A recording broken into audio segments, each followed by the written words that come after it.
Hey guys, um, hope everybody's having a good day. We're going to go ahead and dive into Genesis chapter 18. A son is promised to Sarah. The Lord appeared again to Abraham near the oak grove belonging to Mamre.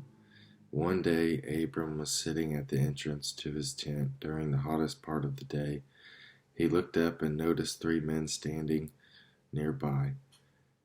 When he saw them, he ran to meet them and welcomed them, bowing low to the ground.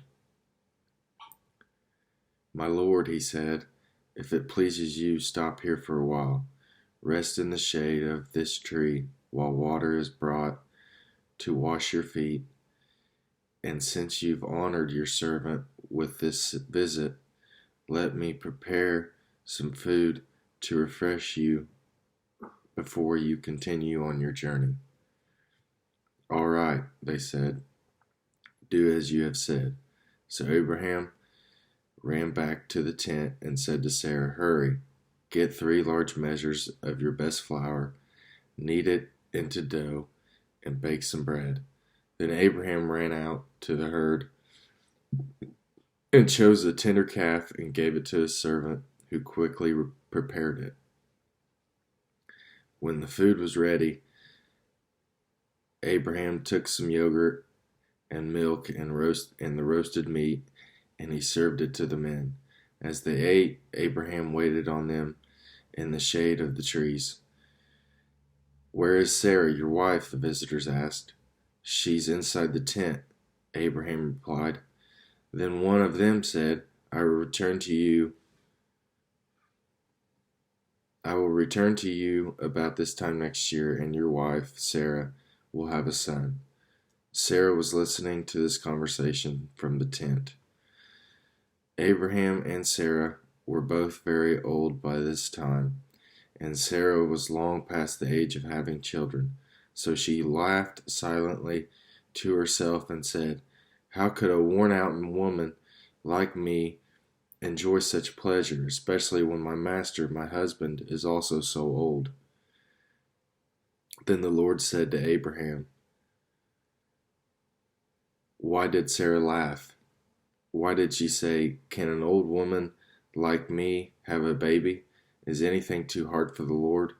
I will return about this time next year, and Sarah will have a son." Sarah was afraid, so she denied it, saying, "I didn't laugh." But the Lord said, "No, you did laugh." Abraham intercedes for Sodom. Then the men got up from their meal and looked out toward Sodom. As they left, Abraham went with them to send them on their way. "Should I hide my plan from Abraham?" the Lord asked, "for Abraham will certainly become a great and mighty nation, and all the nations of the earth will be blessed through him.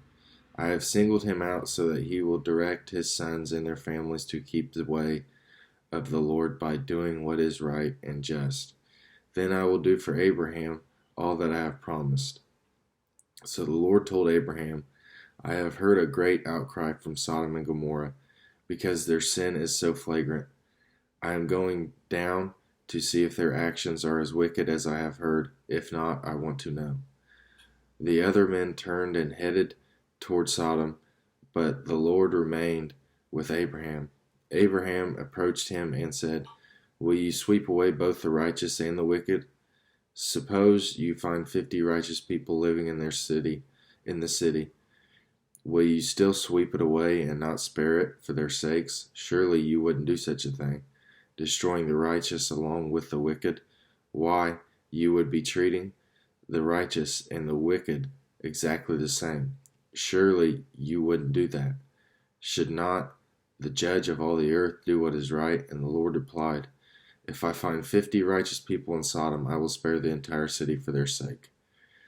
Then Abraham spoke again, "Since I have begun, let me speak further to my Lord, even though I am but dust and ashes.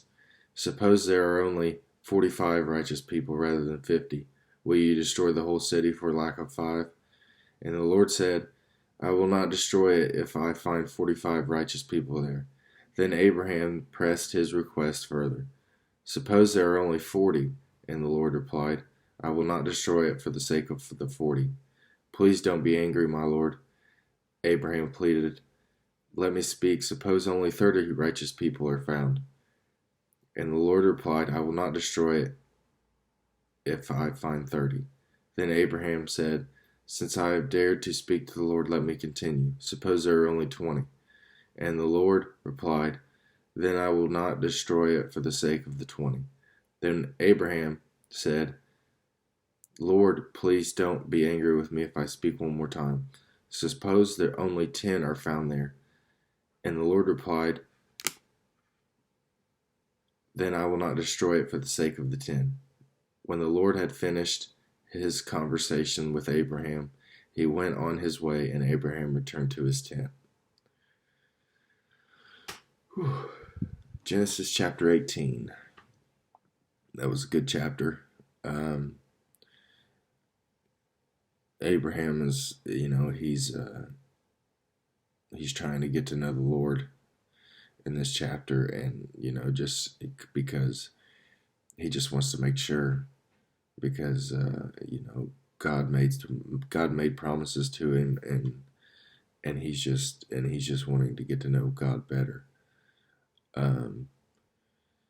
If you have any questions or comments, just put them down below, and I will get back to them. And if you like the video, hit the thumbs up button. And if you like the channel, go ahead and hit that subscribe button. Alright, thanks guys. I'll see you in the next video.